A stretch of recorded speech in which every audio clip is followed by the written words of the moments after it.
Elina, 20 ans, rayonne devant une Mercedes rutilante, sa robe blanche éclatante sous le soleil. Elle savoure sa vie insouciante, libre et pleine de promesses. Des années plus tard, brisée, elle est dans un fauteuil roulant, le regard perdu au milieu d'un marché vibrant. Les oranges et les fruits colorés contrastent avec son désespoir. Qui est cette femme? Comment est-elle passée de l'éclat à l'ombre? Une histoire de choix, de regret et de rédemption. Elina, 20 ans, traverse la ville dans sa robe blanche, ses talons claquant sur le bitume brûlant. Les regards des hommes s'accrochent à elle comme des papillons à une flamme. Elle sourit sûre d'elle, devant une Mercedes noire garée près d'un immeuble moderne. Les palmiers dansent sous la brise, et la vie semble un jeu qu'elle maîtrise. Elle échange des nuits contre de l'argent, sans remords. Pourquoi s'arrêter? La liberté a un goût trop doux. Ses parents, des croyants fervents, dirigent une église bondée de fidèles. Leur foi est un roc, mais Elina est une tempête. Ils l'ont reniée quand elle a choisi cette vie, couchée avec la moitié des hommes de leur congrégation. Elle rit de leurs sermons, convaincue que son corps est son arme, son avenir assuré par sa beauté. Les avortements? Un prix à payer pour rester libre. Elle jure qu'un enfant ne viendra jamais gâcher sa silhouette parfaite. Mais un jour, son corps trahit. Nausées, fatigue. À l'hôpital, le verdict tombe. Elle est enceinte. « Docteur, sortez-le vite », dit-elle agacée. Le médecin fronce les sourcils. « Elina, un autre avortement pourrait te tuer. Tu as déjà eu des complications. » Pas les morts. Furieuse, elle refuse d'écouter. Consulte une autre clinique. Même réponse. La mort ou la stérilité. Elle hurle, pleure, mais la réalité s'impose. Elle va être mère. Sans savoir qui est le père, elle décide de fuir, de tout quitter. Elle déménage dans une ville lointaine, loin des regards, loin de son passé. 9 mois plus tard, un garçon naît. Elle le regarde avec dégoût. Cet enfant, c'est la fin de sa liberté. Elle élabore un plan. L'abandonner, reprendre sa vie. Elina serre le bébé dans ses bras, ses pleurs résonnant dans la nuit. Le bidonville s'étend autour d'elle, sombre, puant. Un chaos de tôles et de détritus. Elle dépose l'enfant par terre près d'un tas d'ordures, sans un regard en arrière. Ses pas s'accélèrent, son cœur bat fort mais pas de remords. Elle veut retrouver sa vie d'avant, ses nuits légères, son éclat. Le lendemain, elle fait ses valises, ment à tous. J'étais à l'étranger. Personne ne pose de questions. La ville l'accueille à nouveau, et elle replonge dans son insouciance. Pendant ce temps, dans le bidonville, les pleurs du bébé percent le silence. Les passants murmurent, choqués. Qui abandonne un enfant ici? Un homme, Tony, ne supporte pas ce son. Il s'approche, prend le petit dans ses bras. Ses yeux doux, sa peau fragile. Tony, la quarantaine, cheveux grisonnants, porte une chemise usée mais propre. Il ramène l'enfant chez lui.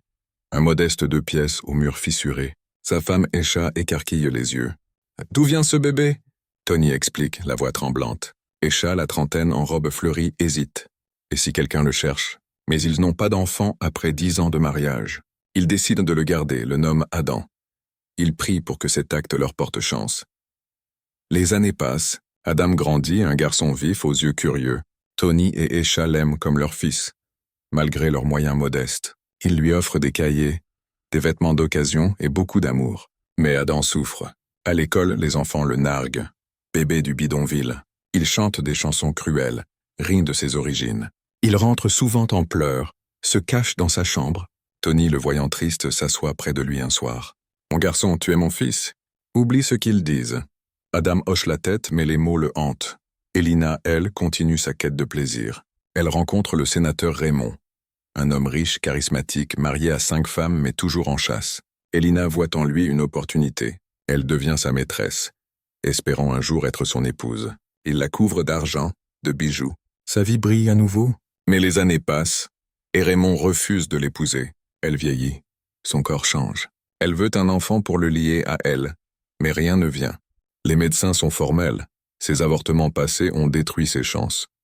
Elina s'effondre. « Dieu me punit », murmure-t-elle, priant pour un miracle. Adam, lui, se bat. Il excelle à l'école, prouve à tous qu'il vaut mieux que leurs insultes. Il obtient une bourse pour l'université, rêve de devenir médecin. « Je veux sauver des vies, maman », dit-il à Esha qui sourit fière. Tony pleure de joie. Adam est leur lumière, leur miracle. Il s'inscrit dans une prestigieuse université, dans la ville où Elina vit désormais sans le savoir. Il ignore que le destin le rapproche de celle qu'il a abandonnée. Adam, 18 ans, Entre à l'université, un campus moderne aux bâtiments vitrés. Il porte un jean usé et un t-shirt blanc. Son sac à dos rempli de livres. Ses yeux brillent d'espoir, mais il se sent seul. Les autres étudiants parlent de leur famille. Lui, il n'a que Tony et Esha, qu'il aime profondément. Mais les questions sur ses origines le rongent. « D'où viens-tu vraiment, Adam ?» demande un de ses camarades. Il baisse les yeux, murmure « Je ne sais pas ». Les moqueries de l'enfance résonnent encore. Bébé du bidonville. Il se jure de réussir pour prouver qu'il est plus que ça. Elina, de son côté, s'enlise. À 35 ans, elle vit dans un appartement luxueux, payé par le sénateur Raymond. Mais son rêve de mariage s'effrite. Raymond, en costume impeccable, la traite comme un objet passant d'une maîtresse à l'autre. Elle tente tout pour concevoir un enfant, consulte des spécialistes, dépense des fortunes. Rien. Chaque test négatif est un coup de poignard. Elle prie, pleure, seule dans son grand lit. Pourquoi moi? Ses pensées la ramènent à cet enfant abandonné, des années plus tôt. Une ombre de culpabilité la frôle, mais elle la repousse. Elle ne peut pas se permettre de regarder en arrière. Un soir, seule, elle allume la télé. Une émission parle d'enfants abandonnés, de familles adoptives. Elina coupe le son agacée, mais les images la hantent. Elle voit un garçon, ressemblant vaguement à celui qu'elle a laissé. Elle secoue la tête. Impossible. Elle se lève, boit un verre de vin, essaye d'oublier, mais le doute s'installe. Et si, elle chasse l'idée, se concentre sur Raymond. Il lui promet un voyage, une nouvelle robe. Elle sourit, mais son cœur est lourd. Adam, lui, s'épanouit. Ses notes sont excellentes. Ses professeurs l'admirent. Il travaille comme bénévole dans un hôpital, apprenant à poser des bandages, à écouter les patients. Un soir, il aide une vieille femme qui lui prend la main. « Tu es spécial, petit. » Il sourit, gêné, mais ses mots le touchent. Il pense à Tony et Esha, à leur amour inconditionnel. Il leur téléphone souvent, leur raconte ses rêves. « Je veux ouvrir une clinique pour les plus démunis, » dit-il. Esha pleure de fierté. Tony rit. « Tu vas changer le monde, mon fils. » Mais le destin s'accélère. Elina, désespérée, cherche une solution à son infertilité. Elle entend parler d'un guérisseur dans une ville voisine. Sans réfléchir, elle engage un chauffeur, monte dans une voiture. Sur la route, un camion surgit. Un crissement de pneus, un choc. L'obscurité. Elina sombre dans le coma, son chauffeur mort sur le coup. À l'hôpital, elle rêve. Des flashs, un bébé qui pleure, un bidonville. Ses propres mains abandonnant l'enfant. Elle se réveille en hurlant « Mon garçon !» Les infirmières la calment, mais elle tremble. Elle veut le retrouver sans savoir pourquoi. Adam, inconscient de tout, continue ses études. Il est maintenant en 3e année. Toujours sérieux, toujours hanté par ses origines. Un soir, en rentrant, il croise une femme en fauteuil roulant dans la rue. Elle mendie, son regard vide. Il lui donne une pièce, troublée par ses yeux. Il lui rappelle quelque chose, mais il ne sait pas quoi. Il s'éloigne, le cœur serré. Elina, à l'hôpital, apprend la vérité sur son état. « Vous ne marcherez plus », dit le médecin, la voix douce. Elle s'effondre. Raymond ne vient pas. Il l'ignore, passe à une autre femme. Elina est seule, brisée. Elle pense à son passé, à ses choix. « J'ai tout gâché », murmure-t-elle. Les larmes coulent. Elle se souvient du bébé, de son abandon. La culpabilité enfouie si longtemps explose. Elle veut réparer. Mais comment? Elle n'a plus rien. Elina, clouée dans son fauteuil roulant, fixe le plafond de son appartement. Les murs, autrefois décorés de tableaux coûteux, sont nus. Elle a vendu presque tout pour payer ses soins. Raymond l'a abandonnée. Son message final comme une gifle. « Tu ne m'es plus utile. » Elle relit ces mots. Le téléphone tremblant dans ses mains. Elle est seule, sauf pour Tina, sa nouvelle domestique. Une jeune femme discrète en tablier gris. Elina, 40 ans, porte un haut olive usé, ses cheveux emmêlés. Elle ne reconnaît plus la femme qu'elle était. Elle tente de se reconstruire. Avec l'argent qu'il lui reste, elle cherche un investissement. Elle téléphone à des contacts, espérant lancer une affaire. Tina, toujours à l'écoute, propose une idée. Son cousin, un homme d'affaires, peut l'aider. Elina, naïve, rencontre cet homme. Il est charmant, en costume bon marché mais bien repassé. Ils signent un contrat. Elina y met toutes ses économies, rêvant d'un nouveau départ. 5 jours plus tard, Tina disparaît. Un message arrive. « Votre argent est parti. Ne nous cherchez pas. » Elina hurle, brisée. Elle appelle la police, mais c'est trop tard. Tina et son complice sont loin. Adam, lui, brille. À 22 ans, il termine ses études de médecine. Premier de sa promotion. Il porte une blouse blanche, son stéthoscope autour du cou et travaille dans un grand hôpital. Tony et Esha en visite rayonnent de fierté. Esha en robe fleurie lui serre la main. « Tu es notre miracle, Adam. » Il sourit, mais au fond, il cherche encore des réponses. Qui est sa mère? Pourquoi l'a-t-elle abandonné? Il chasse ses pensées, se concentre sur ses patients. Un jour, en rentrant chez lui, Adam conduit sa vieille voiture. Une femme en fauteuil roulant surgit devant lui. Il freine brutalement, le cœur battant. Il sort paniqué. « Madame, ça va ?» Elle lève les yeux, un regard vide, épuisé. C'est Elina, mais il ne le sait pas. Elle murmure « Vous auriez dû me renverser. » Je veux mourir.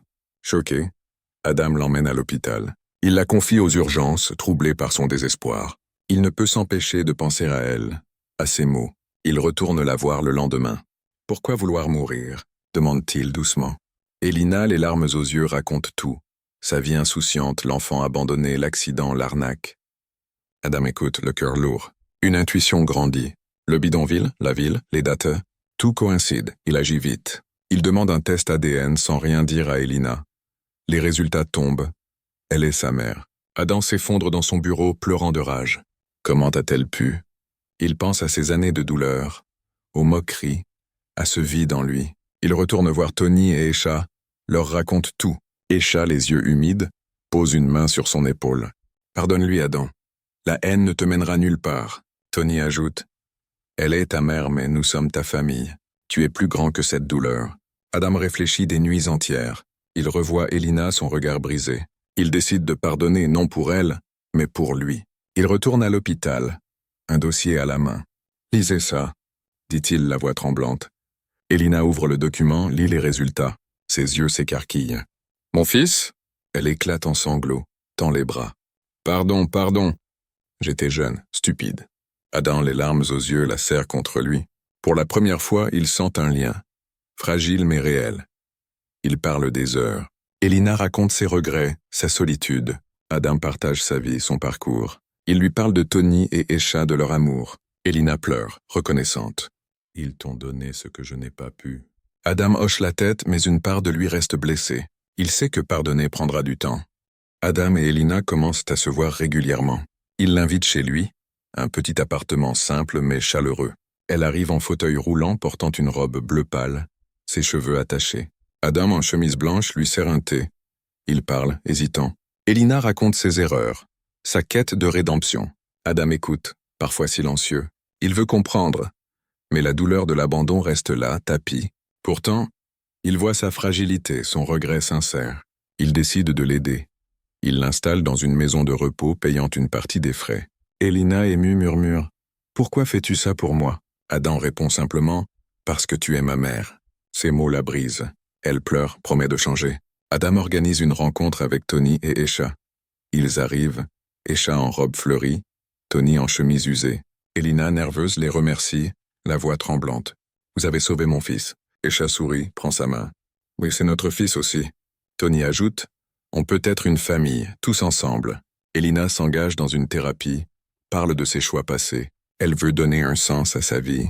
Avec l'aide d'Adam, elle crée une petite association pour aider les enfants abandonnés. Elle donne des conférences, raconte son histoire, assise dans son fauteuil, sa voix forte malgré sa fragilité. Les gens l'écoutent, touchés. Adam, en blouse blanche, assiste à l'une de ses interventions. Fier mais encore prudent. Il voit une femme qui change, mais il protège son cœur. Un jour, Elina lui donne une lettre. « Lis-la seule, » dit-elle. Adam l'ouvre chez lui, les larmes montent. Elle y écrit son amour, ses regrets, sa gratitude. « Tu es ma plus belle erreur et ma plus grande chance. » Adam pleure mais sourit. Il décide de lui donner une vraie place dans sa vie. Elina, 45 ans, pousse son fauteuil roulant dans un parc ensoleillé. Adam marche à ses côtés en jean et chemise blanche, un sourire discret. Il parle de tout, de rien. Elle lui raconte des souvenirs d'enfance, des moments où elle rêvait d'une autre vie. Il écoute, rit parfois. Leur lien, fragile au début, s'est renforcé. Elina n'est plus la femme insouciante d'autrefois. Elle dirige son association, aide des dizaines d'enfants. Adam, médecin respecté, l'accompagne dans ses projets. Tony et Esha les rejoignent parfois. Ils pique-niquent ensemble, riment comme une famille. Esha, en robe fleurie, taquine Adam sur ses talents de cuisinier. Tony, les cheveux plus gris, raconte des histoires du bidonville. Elina les regarde reconnaissante. Elle sait qu'elle ne pourra jamais effacer le passé, mais elle construit un avenir. Adam, lui, a trouvé la paix. Il pardonne. Non pas pour oublier, mais pour avancer. Un soir, Elina prend sa main. « Merci de m'avoir donné une seconde chance. » Adam hoche la tête, les yeux humides. « On a tous droit à une. » Ils se taisent. Regardent le soleil se coucher. La vie n'est pas parfaite, mais elle est à eux.